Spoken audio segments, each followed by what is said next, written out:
University.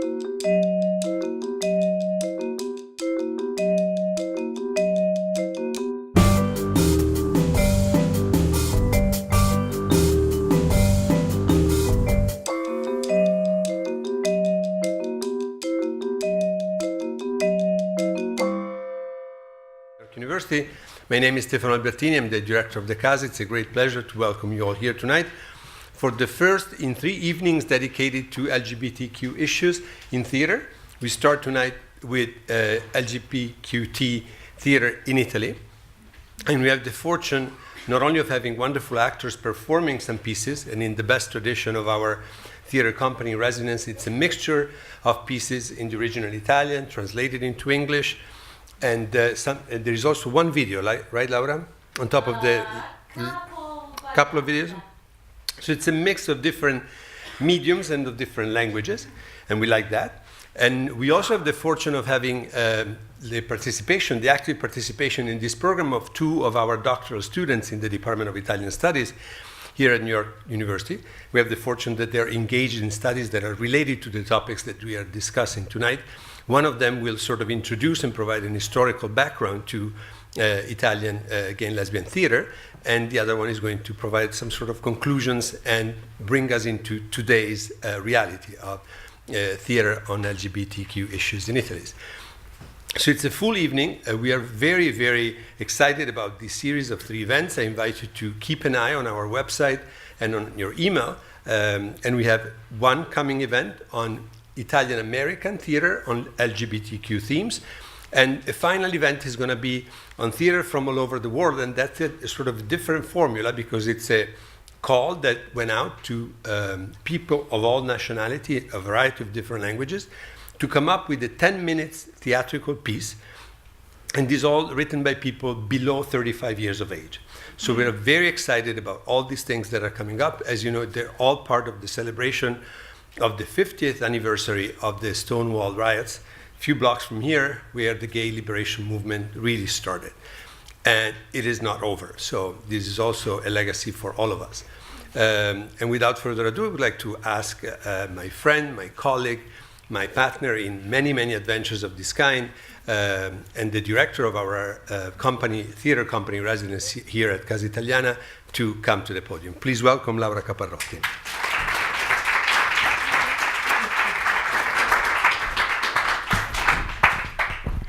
Hello. Try to be very brief. He said about everything, but the only thing is like March 25th is Italian American LGBTQ and Italian American theater, and April 15 all around the world, from all over the world. This series is very important to me.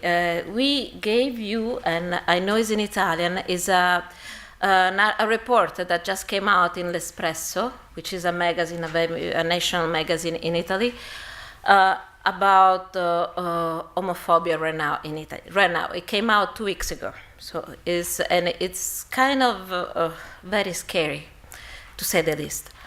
And I remember it was the 90s. I was 20 something. And we were going out with a group of friends. Some of us were straight, some of us were gays. And we were going out, in the 20s. You go out dancing, you go out restaurants, and so forth. And there were 2 things that really, I remember thinking. First, I could go out with my boyfriend holding hands, kissing in the street. They couldn't. Actually, most of them, they had to hide at work that they were gay because otherwise they were going to get fired. And the other thing that really I remember, every morning when we were going out at night, the morning after, I was calling everyone to make sure that they were fine, because what happened, and it happened to friends of mine, they were beaten up outside of clubs, just, with the excuse to light a cigarette. And they were starting to beat them up. And most of them, they were not even going to the hospital because you never know. It's one thing that I always thought is that my right is your right. And we have very important rights. That is the rights to be who we are, and without censorship and without any obstacle. So I'm going to invite, tonight is history of the LGBTQ movement in Italy. Then we do some acting to show you what happened between the 60s and the 80s. And then we go to today's Italy and we talk about what is happening today in Italy in the LGBTQ movement. So without further ado again, Matthew Zundel. Yes, thank you.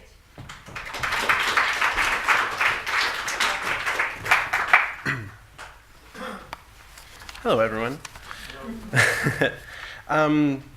So I first want to start out by just thanking Laura and Stefano for inviting me to talk today. I'm writing my dissertation right now, actually, on a chapter specifically on LGBTQ queer theater in Italy during the 70s. So this is right in my wheelhouse, and it's kind of fun to be able to talk about it. And I'm particularly proud to contribute to the Rainbow Jubilee event that Kit is putting on with the Casa Italiana. It's very exciting as somebody who's been interested in queer Italy and gay Italy for quite some time as a matter of research. It's nice to see events like this happening. And so to start, I want to begin by mentioning that there's been a lot written about the development of the gay liberation movement as it happened in the United States. But in Italy, it's still a topic that's not talked about very much, both by scholars mostly and also by activists. And activists are just starting now to talk about it a little bit more. Scholars also are picking up on the topic as a point of interest a little bit more now. Tonight, I'm just going to be focusing on the political organizing around the identifying category of gayness. I'm going to give a brief gloss of the Italian gay liberation movement as it developed out of the Stonewall riots here, and will then conclude by reflecting on a style of theater that came directly out of the Italian gay liberation movement towards the end of the 1970s. But before I begin, I just have a quick note on the terms I use, because I use different ones, also depending on English or Italian. And I'll primarily be using gay throughout this talk, but it's important to remember that in the 1970s, especially for those within the community, gay didn't always necessarily mean a cis man who was attracted to another cis man. And by cis, I mean assigned male gender at birth. It also meant a wide range of various sexual desires, and gender identifications as well, what we now might think of as queer. So I use them a little bit more synonymously.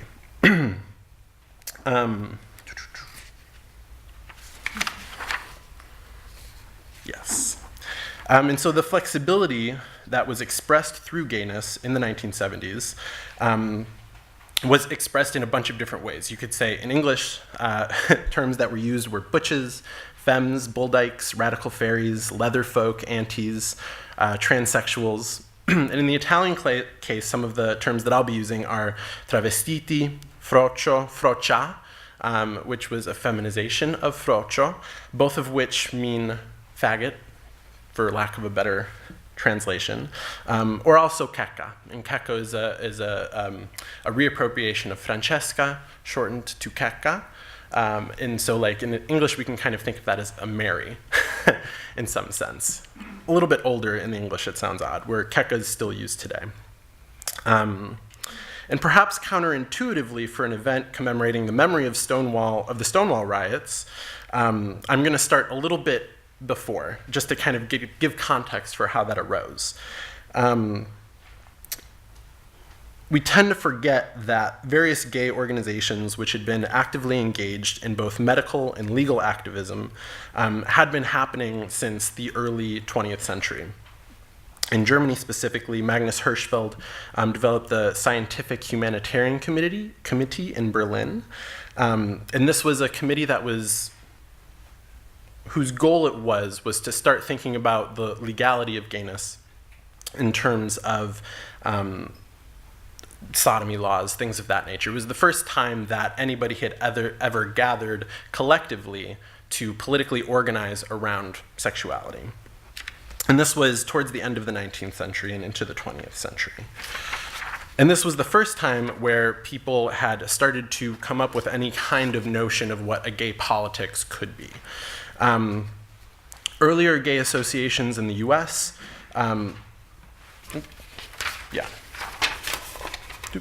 Earlier gay associations in the US came out of this earlier movement. In the US, they were called homophile movements, such as the Chicago Society for Human Rights, which was primarily in the 1920s, the Mattachine Society, which was the 1950s into the 60s, just before Stonewall took off. And they argued for the eradication of anti-sodomy laws, as had been previously done, as well as against psychiatric understandings of homosexuality as a psychological disorder. However, these movements were not only tied to gains made in the legal and medical fields, they created new spaces to live one's sexuality and fostered the growth of gay communities in unprecedented ways. By the time the 1960s hit, the US and Europe saw the rise of a new wave of radical politics centered on questions of social identity. In the US, there was the growing opposition to the Vietnam War, a new wave of feminism was underway, and the civil rights movement was growing in power and gaining momentum. In France, the student riots of May 1968 helped to set off a global societal upheaval aimed primarily against the oppressiveness of institutions. So this proliferation of civil unrest was the atmosphere from which the impulse to gay liberation emerged. Before the 1960s, the conversation within the homophile movement was geared around creating an ethical homosexual culture that sought recognition as full citizens under the law. But after the 1960s, a much more radical and revolutionary approach was taken, one which sought to overturn the governmental and social systems that oppress gay people. One of the main reasons we revisit Stonewall as a touchstone event for gay politics is because it was the catalyst for exactly this revolutionary rather than reformist approach to gay politics. And so between June 27th and June 28th in 1969, 2 police officers made their way to the Stonewall Inn for a routine raid. They began rounding up bar patrons, drag queens, and bartenders, funneling them into Christopher Street and the surrounding Sheridan Square. The crowd grew restless, and as 2 police officers tried to steer a lesbian out of the bar and into the paddy wagon, she struggled. Later that week, a writer from the Village Voice reported, quote, "The scene became explosive. Limp wrists were forgotten, beer cans and bottles were heaved at the windows, and a rain of coins descended on the cops. Almost by signal, the crowd erupted into cobblestone and bottles heaving. From nowhere came an uprooted parking meter, used as a battering ram on the Stonewall door. I heard several cries of, 'Let's get some gas,' but the blaze of flame, which soon appeared in the window of the Stonewall, was still a shock." Unquote. The riot lasted well into the early hours of the following morning and extended into a second night. The event was immediately memorialized as the first gay riot in history. Within a month, the Gay Liberation Front, the GLF, was formed in New York and quickly spread to London the following year. There was a French iteration that took shape in 1971 on the model of the American and British movements, followed in Italy by the Fronte Unitario Omosessuale Rivoluzionario Italiano, which spells out fuori, and for those of you who don't know, it means come out. And that was the main goal of the movement. The main goal for the gay liberation movement was the political act of actually coming out of the closet. That was the first step of liberation.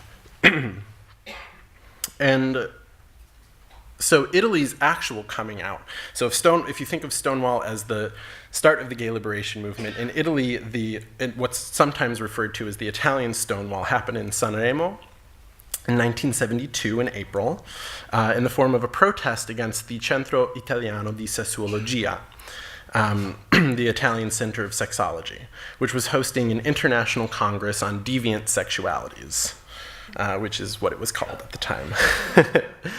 Notably, Italian members of the recently formed Fuori collective weren't the only ones in attendance. They were joined by an international coalition of gay liberation activists from France, England, and Belgium in the newly formed International Homosexual Revolution Group.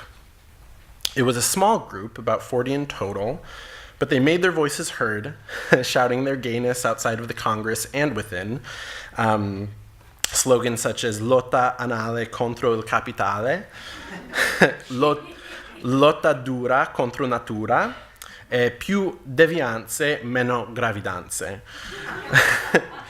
And I have some pictures from this. So this is Françoise Debon, who's a famous French feminist, and she helped found the French gay liberation movement. And this is her interrupting the Congress itself. She went up on stage and she made her points heard.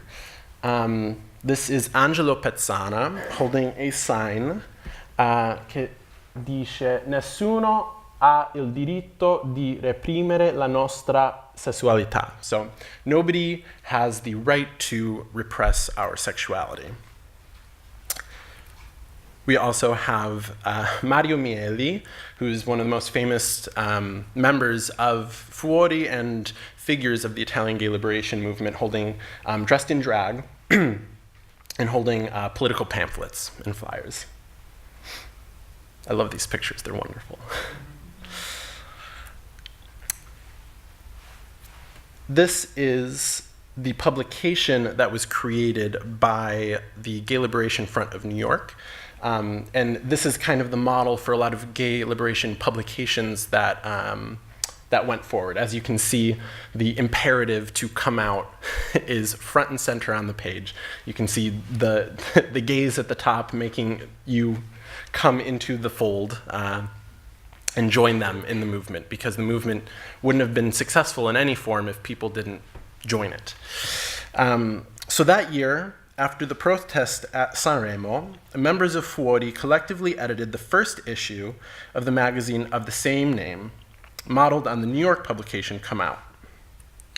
In those early years of the 1970s, Fuori was the most important gay liberation publication in Italy, acting as the central organ of the movement, and this was the first attempt to bring closeted gays across Italy into the movement itself. And this is the first 2 pages of the first issue of Fuori.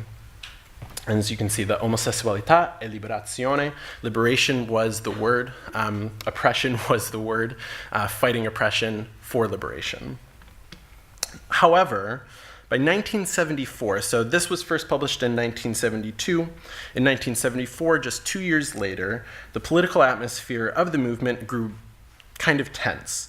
Early on, Fuori's political discourse centered around the question of liberation from oppression, and particularly revolution. The point of coming out was to transform not only the oppression suffered by gays, but to ultimately transform the fundamentally homophobic structures of society along with it. In 1974, the editorial collective of Fuori split on the issue of parliamentary politics. The main question being, should we work to seek recognition through the governmental system in order to shift towards a rights-based movement instead of a liberation-based movement? Or should we keep this revolutionary language? Similar shifts were happening in the New York gay liberation politics. I'm not sure how many people are familiar with the work of Sylvia Rivera and Marsha P. Johnson. Both were trans women of color and early founders of the Gay Liberation Front. They, for example, had begun their own organization within the Gay Liberation Front in views of the way that its politics were developing. And their organization was called STAR, or Street Transvestite Action Revolutionaries, because they found that issues of sex work, homelessness of gay youth and trans youth, and continual imprisonment, harassment by police were topics that started to become ignored as the movement went on. And in 1998, Rivera gives an interview where she reflects on her political involvement in those days. And she associates what she was doing with and has been associated with what was happening with the Black Panther movement. And their discourse of liberation. And she says, quote, "I met Huey Newton at the People's Revolutionary Convention in Philadelphia in 1971. Huey decided we were part of the revolution, that we were revolutionary people. I was a radical, a revolutionist. I'm still a revolutionist." And so in Italy, between 1974 and 1976, Fori went through a decisive political split. Folks like Angelo Pezzana argued that the language of the magazines and the movement's agenda should be based around gaining legal ground, that is, to gain representation in parliament, to work on issues from within the system.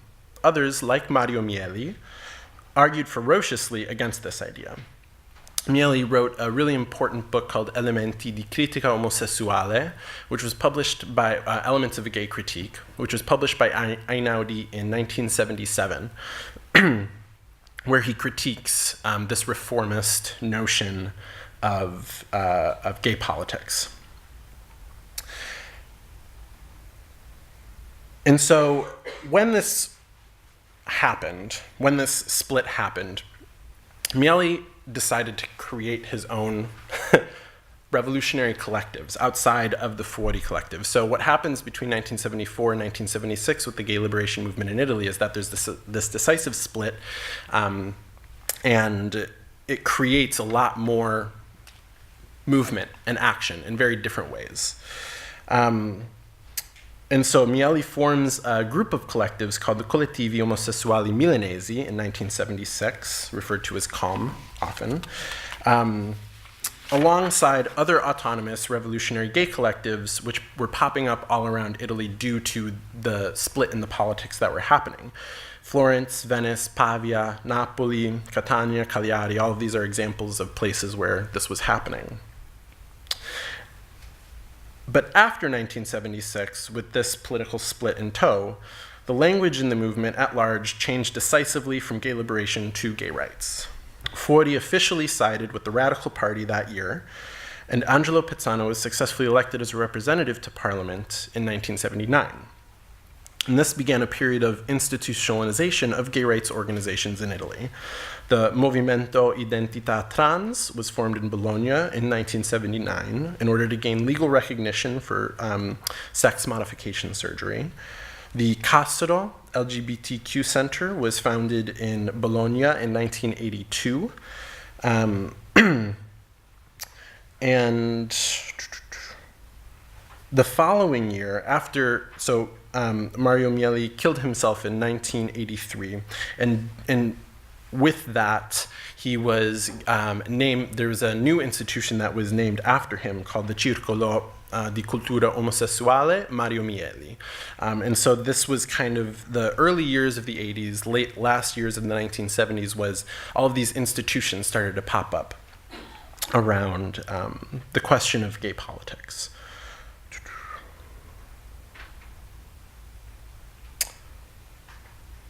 Oh, finally finishing also in 1985 with Parigi, which is called the Associazione LGBTI Italiano. And so that was established also in Bologna in 1985. And that had the main task of campaigning for civil unions within the legal framework of Italy. So as this was happening, most often this earlier revolutionary aspect of the gay liberation movement gets painted over as a step towards the gay rights. It's important to recognize, though, that in fact these political perspectives coexisted at the same time and fed off of each other. And they led to different modes of political engagement. The adherence to the gay rights perspectives, importantly, built to the organizations that exist in Italy today as political centers for specific legal rights, but also as places where youths who identify as gay can go to feel some sort of community and feel safety as well.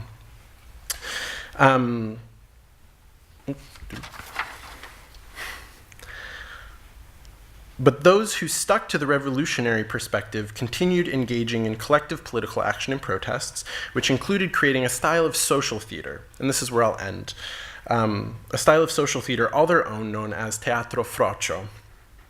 And so theater became, for these revolutionary collectives that didn't feel like they agreed with the way that the gay rights movement was developing, it became a political methodology, and it became a way to engage differently politically theater. The so-called Teatro Frocio dealt with themes vital to the politics of these revolutionary collectives, the most important of which was the belief that everyone is gay. This is something that Mieli outlines in his Elementi di critica omosessuale. And therefore, the politics of liberation was based on liberating straight people from the repression of their own gay desires. With show titles like La Traviata Norma, ovvero Vaffanculo, ebbene sì, Questo spettacolo non sa da fare, andate all'inferno, and Pissy Pissy Bow Bow, this theater was intentionally provocative. Rather than create a style of theater that sought to represent gays on stage, these checche, froci, e froce worked to create an atmosphere that brought the audience into the show in order to feel the deep-seated set of gay desires within themselves. Only within this first recognition provided by this theatrical experience could the work of liberation actually be done, according to these collectives. For those within these collectives, theater then became a means to create a liberated world born through performance. That's where I'll finish. Thank you. Before I move the music stand, I want to tell you, so what we're going to do is, I'm giving you an anecdote afterwards, but I want to introduce you to Giovanni Testori. Why we start here? Giovanni Testori was a writer, a playwright, and many other things. And he wrote a lot about his plays are really based on religion and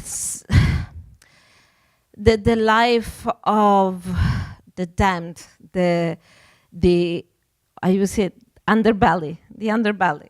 So it's really everything he writes, and the language is very beautiful. It combines the dialect from Milan with other languages. It's very poetic.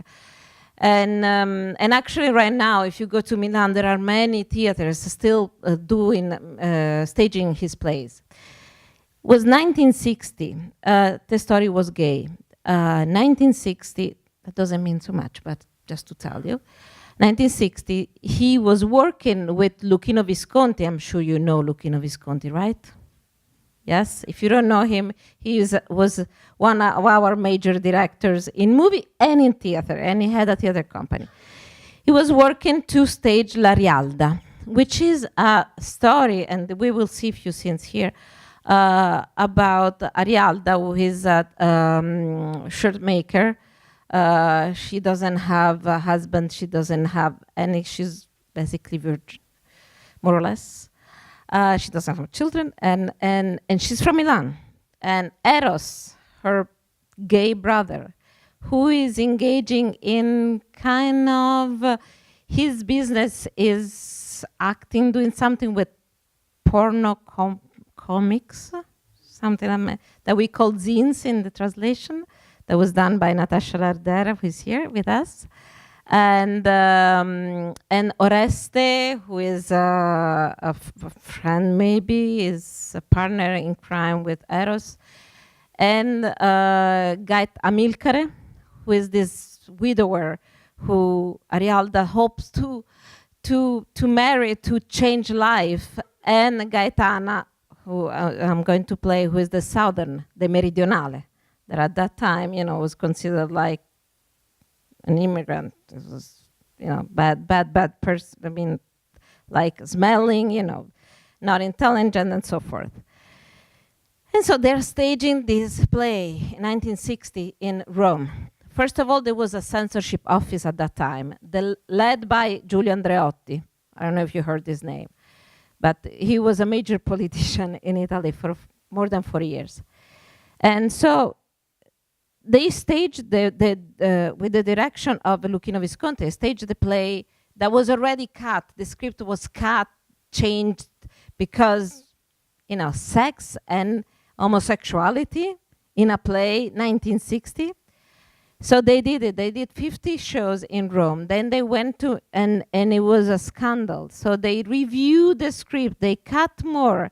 They went to Milan. They did one show, and the show closed forever. The censorship closed the show forever. And this is why I am introducing you. So we start from 1960 with Giovanni Testori. And I'm going to, while I am moving the music stand slowly, I am going to call the actors. But before that, I want to tell you that I feel like this is all something that I experienced. Because when we were talking about Fuori, I remember I was with my parents and my relatives at this, I think it was a lunch. Well, I'm sure it was kind of a fundraising lunch.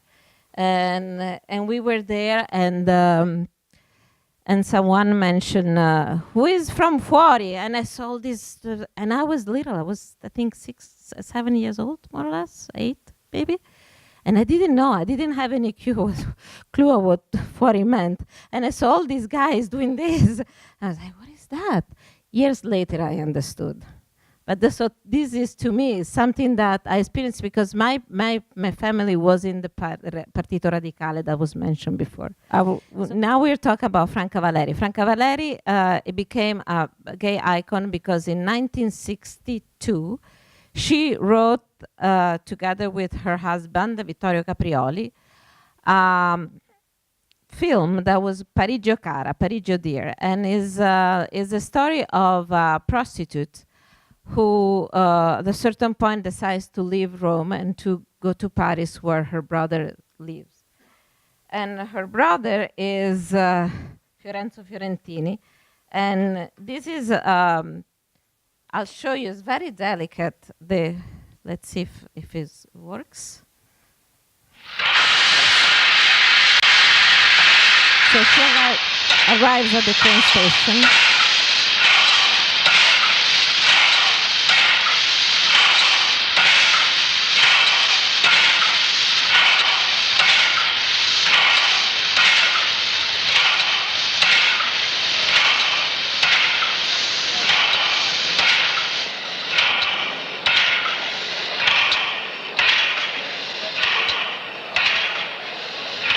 Ma tu sei Claudio? Delia. Pesa? Beh.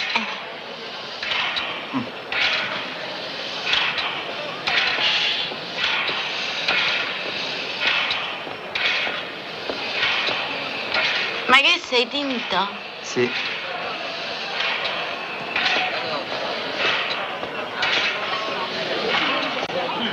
Ma che fossi... Sì. Ando sapevo. And that's it. So, che sei tinto? Did you dye your hair? Yes. Are you, that means are you gay? Yes. Ah, I didn't know. For that scene, she became a gay icon. And now I'm going to leave the mic because I'm going to introduce you a mom. This is going to be in Italian. It's a mom who loves her son so much because he's wonderful. He doesn't have women. He has a lot of friends. And he wants to stay home with his mom, and that's it. And it's so fantastic. The only thing that she has a daughter that doesn't get married, but otherwise she's a very lucky woman.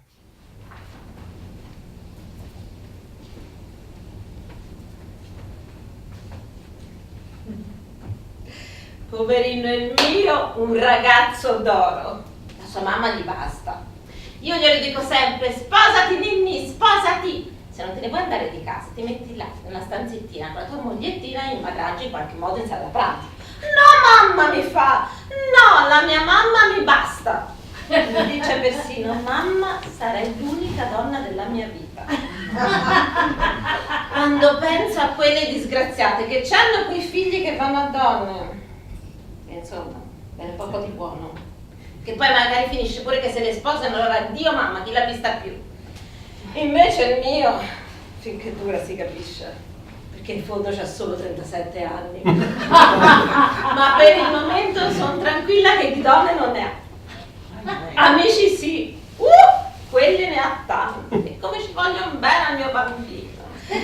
Ogni giorno me ne viene su uno diverso.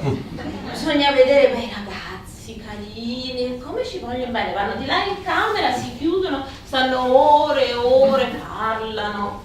Tutti ci vogliono bene al mio bambino, e sono brave persone, sono artisti, militari, sì, perché viviamo vicino a una caserma, giovani, vecchi, tutti ci vogliono bene al mio bambino, e vengono su e si mettono lì e stanno le ore e ore, nessuno che mi porti mai su una donna. E poi quando escono lui viene: mamma, posso andare, ti serve qualcosa, sei tranquilla? Un giorno ho sentito un amico che gli diceva: mamma mia, come sei pallido. L'ho sentito perché stavo nella stanza accanto. Beh, quando è uscito ho visto che si è messo un velo di rosso sul viso perché aveva paura che io mi accorgevo che era pallido e mi stavo in pensiero. Tutti me ne invidiano il mio bambino. La portiera, ad esempio, prima mandava sempre suo figlio su con la posta, ora non lo manda più. Ha paura che si veda che mio figlio è molto più bello del suo.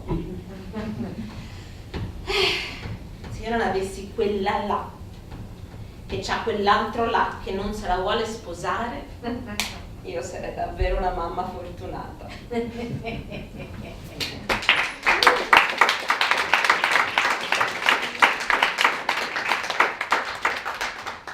And now we go to Aldo Nicolai. Aldo Nicolai was so he was a playwright, a very interesting playwright.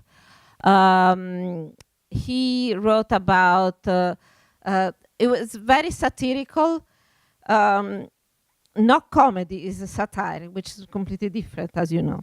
And I actually met him because his children were with me in the kindergarten. So he had children, but he was also, I think it was like, he was in both sides. Never came out, but rumor is. So if they see me in the video, hi, who knows, maybe it's not true, but was the rumor. Anyway, he wrote many monologues. He wrote about being gay. And this is a monologue that we found in the many monologues he wrote. It's just a little piece. Basically, the entire monologue is called Omologando, and is about this man who is gay, and is also complaining about not being able to go out and find someone because of the AIDS, and because of it's complicated. So, let me put here one moment. Mino Bellei. So Mino Bellei was, actually no, still is an actor, playwright. Why I'm showing you Mino Bellei? Because first of all, I love this play that we are going to see now. It's a comedy. He wrote comedies, and it was fine for comedies to talk about gays. The monologue that Joe just read does not date because it's talking about AIDS. I think it's the 80s, but there's no date, so we don't know when it was done and by whom. This was written at the end of the 70s, and I remember going to the theater. It was a big hit, so much that they did a movie on it. And it is about this relationship between Domenico and Antonio. They're an old gay couple, old meaning that they're together for a long time. And Antonio is bringing a third party into the relationship, which is, of course, young and beautiful. And again, this was a big hit. And to me, was all thinking of now, it was strange that in the outside world, there was so much, shame and hiding. And then on stage, a gay life was admitted, was fine. Okay, we're going to the last piece, which is from Annibale Ruccello. Annibale Ruccello was a writer and a playwright and an actor from Naples. And he died. He started with Mario Martone, if you know Mario Martone, he's still a very big director. And here, this is Annibale Ruccello. And so he wrote many plays. Most of the plays are about transvestites in Naples and gay life in Naples. And most of the plays are in Italian, but with a Neapolitan accent or in Neapolitan. He died when he was 32 in a car accident, and he became kind of a mythological figure, let's say. And he's still, they're doing the play that we're going to show you in Italian, Neapolitan, by the way. They're still doing it now. It's 5 roses for Jennifer, 5 rose per Jennifer. And what you'll see of this play is really this Jennifer is all around her, and she's waiting for a phone call from Franco. Franco is one of the clients, is one of these, what we understand, there is a lot of, there is not said, what we understand is that she's hoping to marry this guy. This guy somehow gave her some hope. And it's really about the life of these transvestites and how much humanity there is in their lives, and how much they hope for. And it's all around these 4 walls in this house, and this phone that connects Jennifer to the world. In the play, there will be another character, another transvestite coming and talking. They are all prostitutes, by the way. So, and talking. And it is about loneliness. We will hear some voice from outside, from the radio. And one is the news, is the voice from the news, because a lot of these transvestites have been found killed inside the house with 5 roses. And I'll give you the end, but at the end we understand that they are not killed by someone, as the radio says, but they kill themselves because of the loneliness and desperation. So let me call here Mario Merone and Giacomo Rocchini, Gianmarco Colucci, scusami, e Alessia. Sì, dagli. La chiamo Alessia, ma è Alice Luciana Parente. Avete il microfono lì? Oh, thank you. And I will give some directions just to make you. We start in the apartment of Jennifer. There is an outside, the background, a song coming from outside is from Baemina. And while there is this song, the phone rings. Jennifer arrives, and she has in her bag 5 red roses and some grocery. So she arrives and she answers the phone. Pronto? Pronto? Pronto? Mannaggia, non gli ha attaccato. E chi sarà sicuramente Franco, qui? E mo chissà si telefona più. Uffa. Jennifer does something, she looks out the window, and then the phone rings again. Pronto? Chi è? Ah no, avete sbagliato il numero.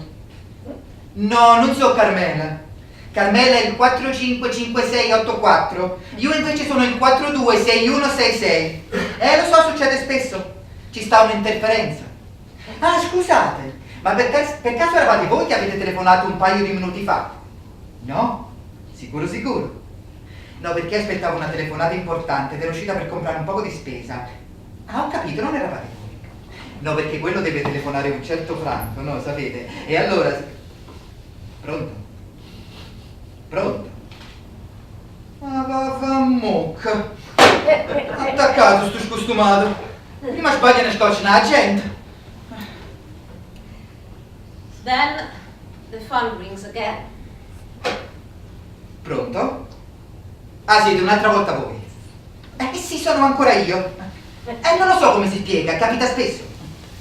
No, quello siccome il quartiere è tutto nuovo e ce l'hanno consegnato da poco, le reti telefoniche forse hanno bisogno, come si dice? Bravo, sì, di un poco di rodaggio. Non lo so come potete fare, veramente non lo so. Carmela? Abita qui vicino, mi sembra. No, non ci sono ancora stata a casa sua. Un piacere. Se posso? Ah, no. Mi dispiace, ma non posso telefonare io. No. No, perché i telefoni di questo quartiere non pigliano proprio l'uno con l'altro. Sì, io telefono e risulta sempre occupato. È un casino. Da quando stiamo qua ne abbiamo fatti di reclami. Avete voglia? Niente, non se ne fottono proprio. Una può morire sola dentro casa. Non tiene nemmeno come chiamare aiuto.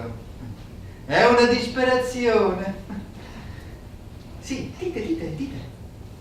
Andare da Carmela? No, non posso. Mi dispiace, ma aspetto una telefonata importante. Se non ci sto mentre quello telefona, capite? Ma con tutto il cuore, ma non è possibile proprio.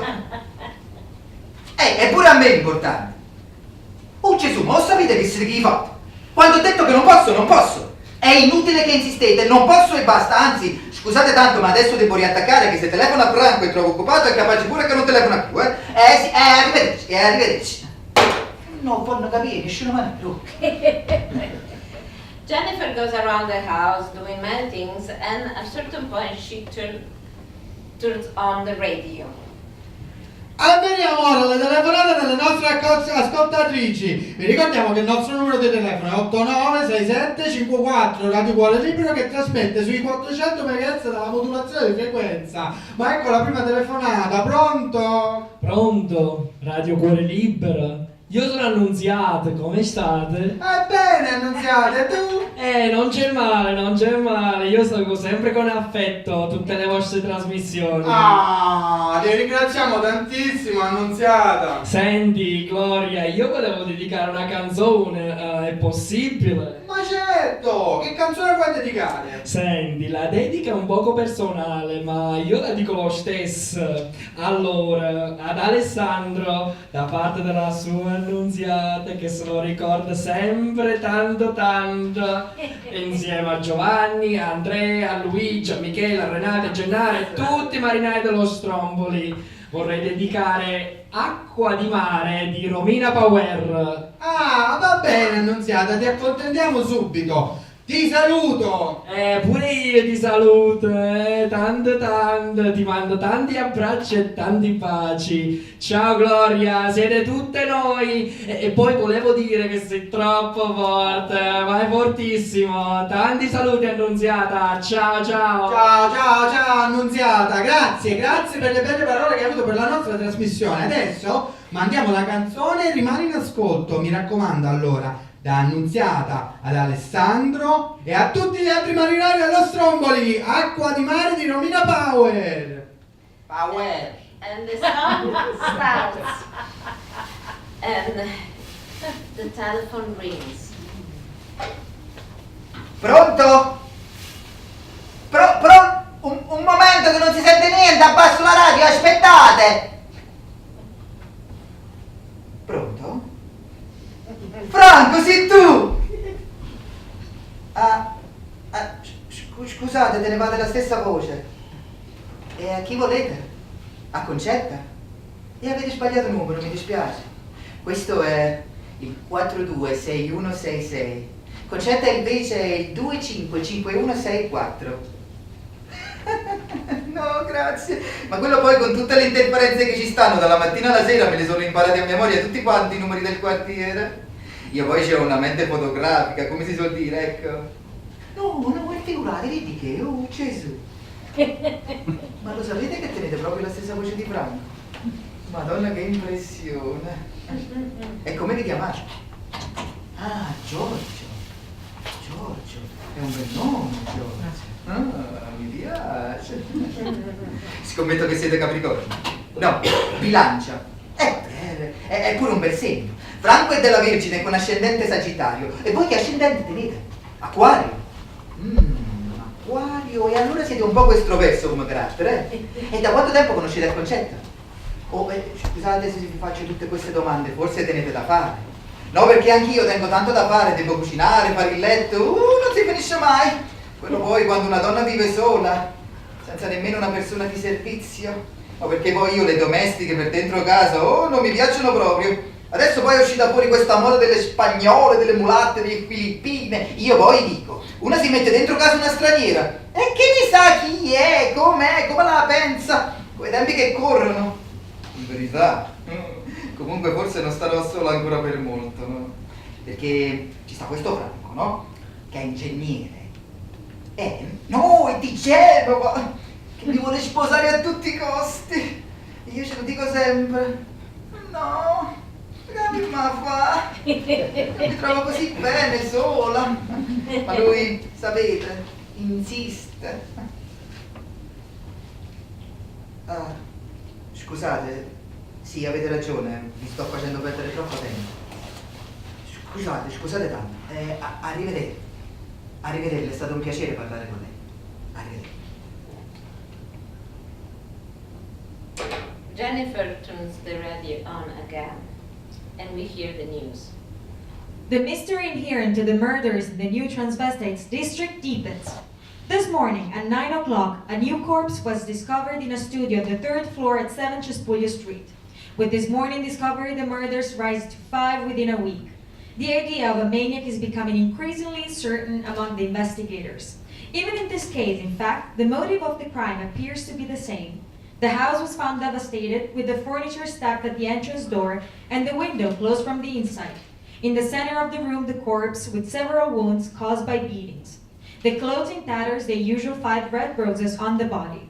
Also in this case, as in all the previous ones, the death happened due to a gunshot shot in the victim's mouth, to which the weapon, found not far from the corpse, had to belong. In fact, on the handle, together with other indistinct imprints, the fingerprints of the transvestites can be clearly seen. What is the most disconcerting in this intricate affair is precisely At this the point, Jennifer turns off the radio, and the telephone rings again. Pronto? Come? Non capisco. English? Yes, I'm Jennifer UKC. Come? You want me? You? I'm not understand. Oui, sì, no, yes. No, non faccio manco un marocchino. Aspetta che t'accio conosciuta. Tu sì che lo figli e zoccola carta che cazzo tutti i giorni, La vuoi finire di telefonare? E meglio pure da giangucciati, E se ti ingoccio io niente ti faccio, ma con queste mani, lo vedi? Ti uccido! Finisci? Sto nervoso oggi, perché ha raccontato a te? Ma tu vedi la maronna si una povera dieta, devi non scazzacazzi chi sto tutti i giorni metti in debito? Sì, ridi tu loco, ridi. Ma non tieni niente da fare, Tutti i giorni non tieni proprio niente da fare, care mamma. E io invece tengo un sacco di roba da fare, ok? E non posso avere tempo appresso a te, hai capito? Non posso perdere una vita al telefono. Io ho tanto impegni. Tengo la gente così in casa che mi aspetta pure muovi. Tengo la gente, chi è gente? E un momento, vengo subito, sto parlando. Ovi, mi chiamano. Devo preparare il pranzo per 8 persone. E a te che te ne fotte che lo fa cucina. No, e poi tu mi devi spiegare una cosa. Nessuno mai riesce a incrociare il mio numero di telefono, giusto tu cash foot deve essere cazzo di trovato. Come fai? Io vorrei sapere, come fai? Dimmelo. Ui, ma che stai facendo? Pronto? Io sento uno strano respiro. Ma ti senti bene? Ui, ma che stai facendo? Uno sporco? Zuzzuso, porco. Ui, la vuoi finire? Ma io non lo so, ma ti pare bella? Ma che tipo classico, guardate. Senti, lo sai che a me certe cose non mi piacciono? Ui, dai, finiscila, se no riattacco, Uffa, hai finito? Pronto? Pronto? Attaccato. Questi ammiratori, quanto tempo che fanno perdere. Che ore si sono fatte? Madonna mia, è 2:30. Sì.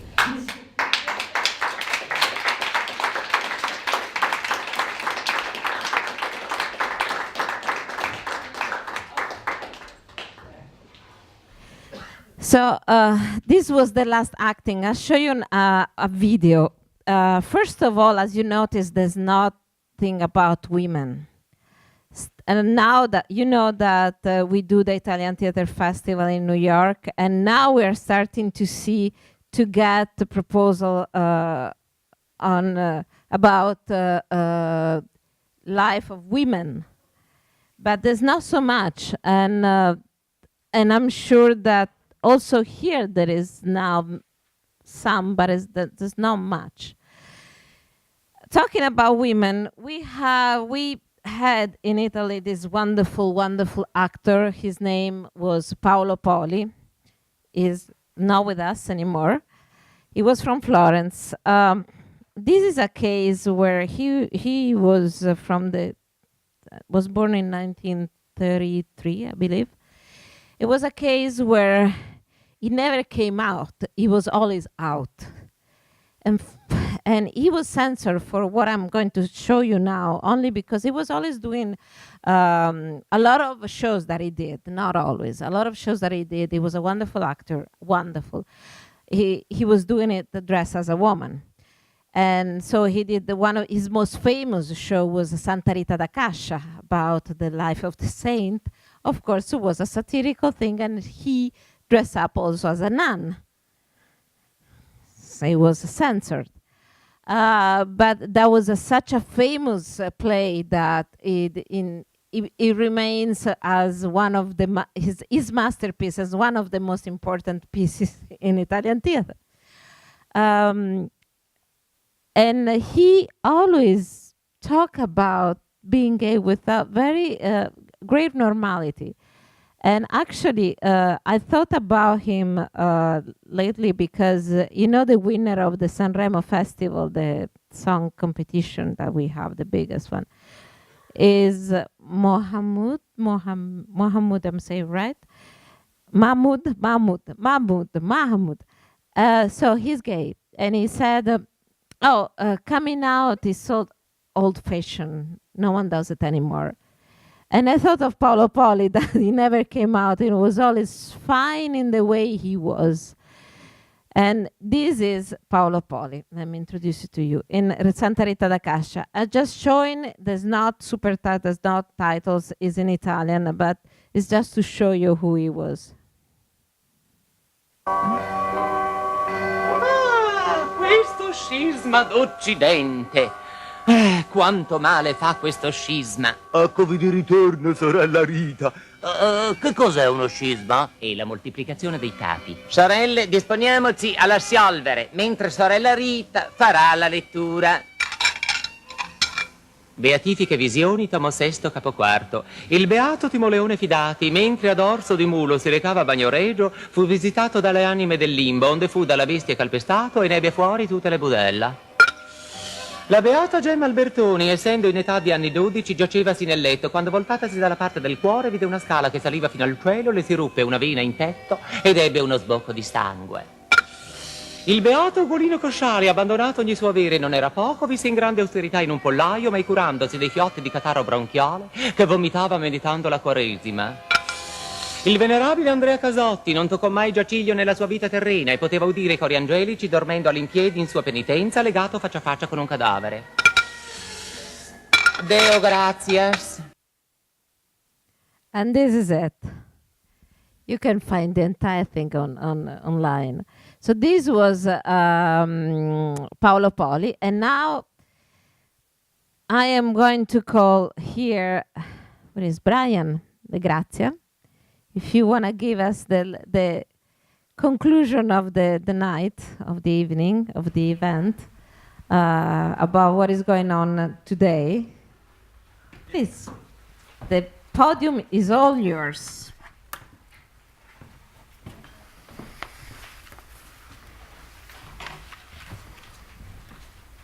Okay. Okay. Thank you, Laura, for having me, and to Casa for having me. Something came into my mind just very briefly when Laura was talking about Aldo Nicolai, which is, of course, the AIDS epidemic, which I'm not going to address directly in my remarks tonight, but after a Tony Awards where Angels in America won big and nothing was said, and last night when Bohemian Rhapsody won big and nothing was said, I couldn't repeat the same error. So we are blocks from Stonewall, but we are also blocks from the former St. Vincent's, we are blocks from the AIDS Memorial, and that intersects with everything I'm going to say, but I just wanted to say that first. I'm writing my dissertation too. My dissertation is about HIV, and I didn't want to put my work into this, and then I sort of went too far. And but yeah, I wanna keep that in mind. So again, we're commemorating the 50th anniversary of the uprisings outside the Stonewall Inn in 1969, and the focus is on Italy, and I will get to Italy, but since again we are just a few blocks away from the Stonewall, I wanted to start with things here in the US, and namely the newest issue of Out magazine, which will actually be on newsstands as of tomorrow, as a way to look back and also look forward, and that's actually exactly what this issue does. Mothers and Daughters of the Movement is what the photo shoot and the article are called.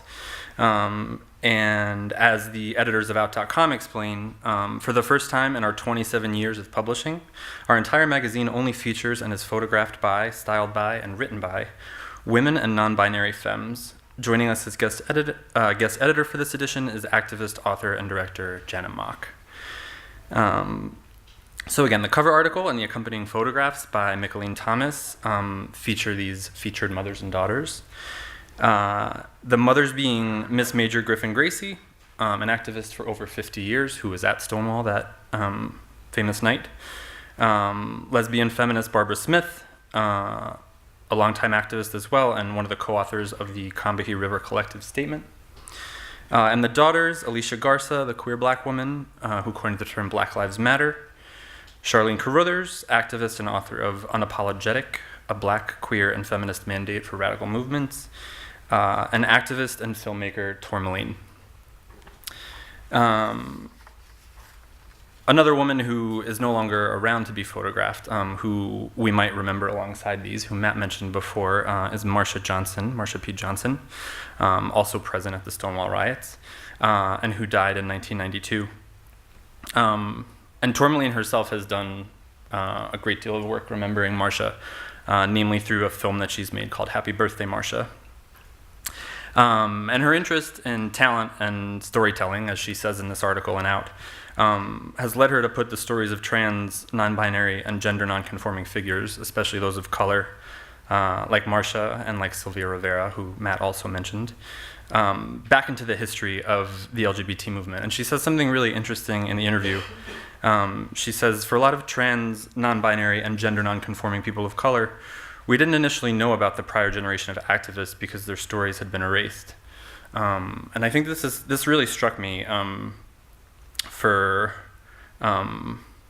someone like her who's done activism for so long to not have seen these sort of founding figures in a movement in which she might have seen herself reflected, and how much work remains to be done, not only going forward, but revising parts of our history that have been maybe even actively elided thus far. And so while the LGBT community continues to face discrimination on both the popular and legal levels and around the world, it is no secret that trans and non-binary folks, particularly those of color, deal with a disproportionate amount of prejudice and very often violence. Here in the US, we need only think of the epidemic of murders of trans women of color, of the current administration's attempt to ban transgender members of the military from service, and a series of ludicrous but no less damaging and dangerous so-called bathroom laws at the state level. And so 50 years into the movement, those who were most instrumental in its beginning still have very often the farthest to go. in terms of the recognition of their basic civil rights and human dignity. And so looking back to the beginnings of the movement in 1969 and to the Stonewall riots is to recenter the lives and experiences of trans and non-binary individuals, but also to remember the movement's intersection with a fight against a host of other forms of oppression, and Matt touched on this as well. The activism of Miss Major, of Marsha Johnson, of Sylvia Rivera, of many others, shows that the fight for so-called gay rights has always been, or should always be, should always necessarily involve not only the fight for LGBT and trans rights, but also the fight against structural racism, against police violence, against the criminalization of sex work, drug use, and homelessness. All of these issues, after all, as Matt was saying as well, helped to spark the agitation on Christopher Street that became what is now an iconic moment back in June 1969. The activism of these figures shows that while the term intersectionality may be new to many, it is not something fleeting or newfangled, as it is often dismissed as, even among more quote-unquote liberal circles, but rather describes the ways in which the oppression of those who identify with more than one marginalized group intersects and compounds based on these varying facets of their identities.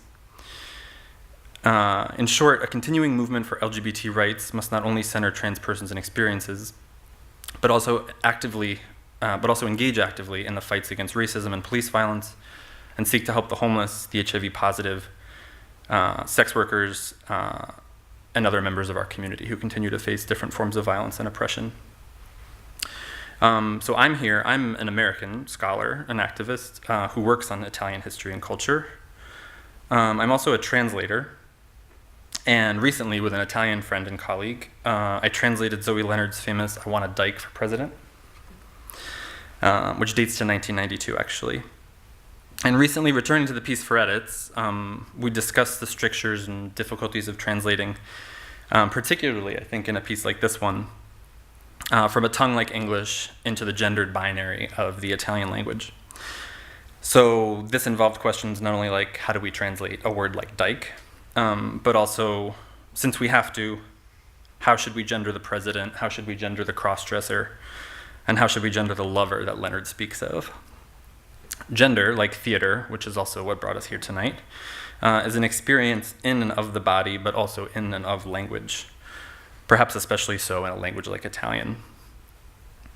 And these observations are certainly not new, but have recently made their way back to the forefront, the political forefront, in Italy. They are indeed at the center and the beginning of a text from the feminist and trans-feminist movement, Non Una di Meno. And Non Una di Meno uses these terms feminism and trans-feminism nearly interchangeably to unite against what they call male or masculine violence. Their published plan for action, which is available on their website fully, you can buy a copy if you're in Italy. I don't know if you can get one from here, but you can certainly access everything online on their website. And it begins with a meditation on language, that pamphlet. And so I've got the Italian up here, and I'm going to read my English translation.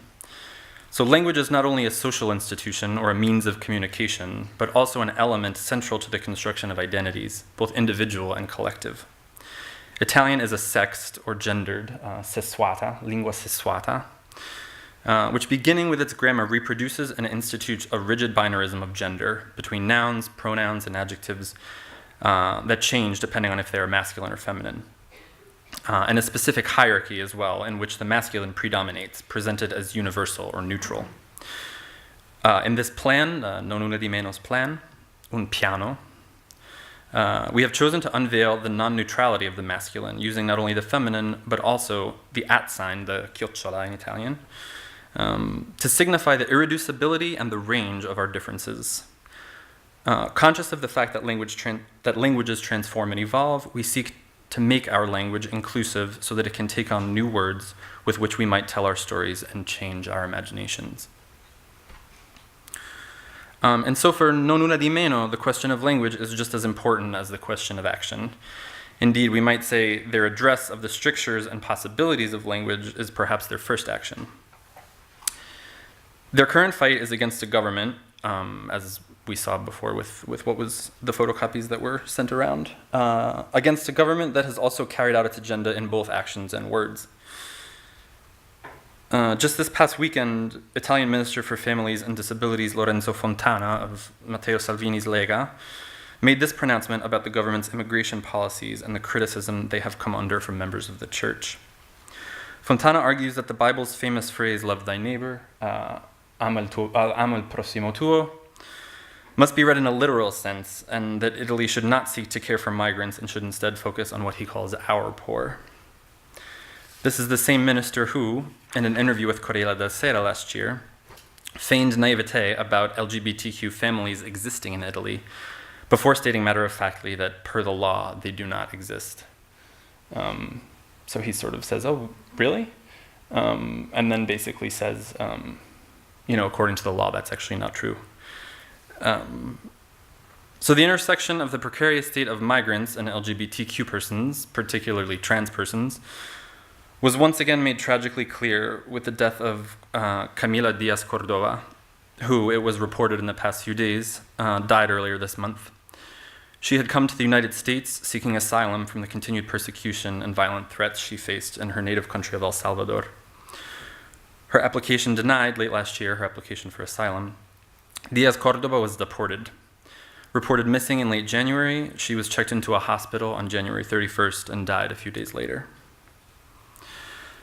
Such cases, like the many of them that are reported and the countless others that never will be, demonstrate the paramount necessity for the LGBTQ movement to protect those most vulnerable within the community, particularly as nations like the United States and Italy grow increasingly hostile to immigrants and to people of color already living within their borders. Indeed, the very question of who is a citizen, as Fontana brings up, so pernicious in the current migration crisis, is a fight the LGBT community has long fought. And so returning to the piano of Non Una di Meno, again, here's the Italian, I'll read my English. Racism, both institutional and social, the limits imposed upon human mobility and the specific conditions of violence lived by migrant women, as migrants and as women, or as LGBTQIA+ subjects, are central and transversal questions to the entirety of the feminist movement, Non Una di Meno. We began with our own lives, and this is... Siamo partite dalle nostre vite. So siamo partite is they're identifying as not necessarily cisgender women, but people who identify fully with the feminine. And so there's this passage in the Italian that's not in the English. We began with our own lives, conscious of the differences in position that are present in each of us, based on where we come from, as well as our class, age, sexual orientation, gender identity, and ability. We want to fight every form of sexism in its intersection with other systems of oppression, namely racism and capitalism, upon which the very hierarchies that seek to separate us into, quote, migrants and citizens are structured. A plan for and a call to action toward which we all might aspire. Thank you.